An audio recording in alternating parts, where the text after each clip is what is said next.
মঙ্গলবার রাত ৮টা। ঘড়ির কাঁটা যত এগোচ্ছে, ডোনাল্ড ট্রাম্পের বেঁধে দেওয়া সময়সীমা ততই ঘনিয়ে আসছে।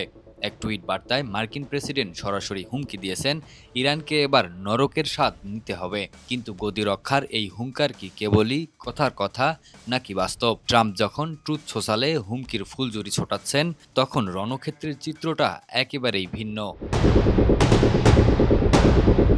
ইরানি ব্যালিস্টিক মিসাইলের আঘাতে গুঁড়িয়ে যাচ্ছে ইসরায়েলের তথাকথিত সুরক্ষিত শহরগুলো। হাইফার ধ্বংসস্তূপ থেকে বের হয়ে আসছে একের পর এক নিথর দেহ।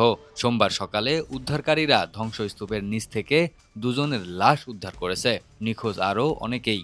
ইসরায়েল দাবি করছে তাদের আকাশ প্রতিরক্ষা ব্যবস্থা দুর্বেদ্য, কিন্তু হাইফার ধসে পড়া ভবনগুলো সেই গর্বকে আজ মাটির সাথে মিশিয়ে দিয়েছে।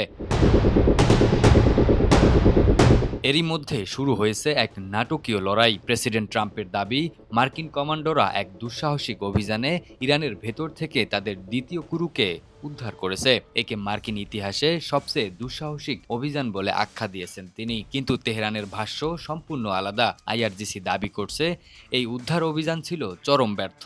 তারা দুটি মার্কিন C-130 পরিবহন বিমান এবং দুটি ব্ল্যাক হক হেলিকপ্টার ধ্বংস করার দাবি করছে। ইস্পাহান বিমানবন্দরে জ্বলন্ত ধ্বংসাবশেষের চিত্র এখন সোশ্যাল মিডিয়ায় ভাইরাল।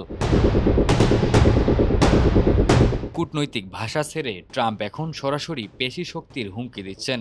মঙ্গলবার রাত ৮টার মধ্যে যদি হরমুজ প্রণালী খুলে দেয়া না হয়, তবে ইরানের বিদ্যুৎ কেন্দ্র ও সেতুগুলো মাটির সাথে মিশিয়ে দেওয়ার হুঁশিয়ারি দিয়েছেন তিনি। এমনকি ইরানের তেল সম্পদ দখল করারও হুমকি এসেছে হোয়াইট হাউস থেকে। তবে তেহরান একে যুদ্ধ অপরাধ বলে আখ্যা দিয়েছে। তাদের স্পষ্ট জবাব, কোনো আলটিমেটাম দিয়ে ইরানের অধিকারকে কেড়ে নেওয়া যাবে না।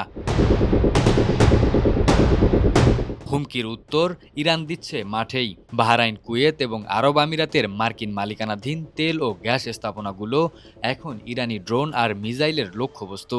দাউ দাউ করে জ্বলছে শোধনাগারগুলো। ট্রাম্পের হুমকির জবাবে ইরান তার হামলার পরিধি আরও বাড়িয়ে দিয়েছে, যা পুরো মধ্যপ্রাচ্যকে এক মহাযুদ্ধের দ্বারপ্রান্তে ঠেলে দিচ্ছে। সময় দ্রুত ফুরিয়ে আসছে। ইরানের বার্তা স্পষ্ট, হামলা করলে কোথাও নিরাপদ থাকবে না। শেষ পর্যন্ত কি ট্রাম্প তার হুমকি বাস্তবায়ন করে যুদ্ধে জড়াবেন, নাকি ইরানের কঠোর প্রতিরোধের মুখে নতি স্বীকার করবে পশ্চিমারা? উত্তরের অপেক্ষায় এখন পুরো বিশ্ব।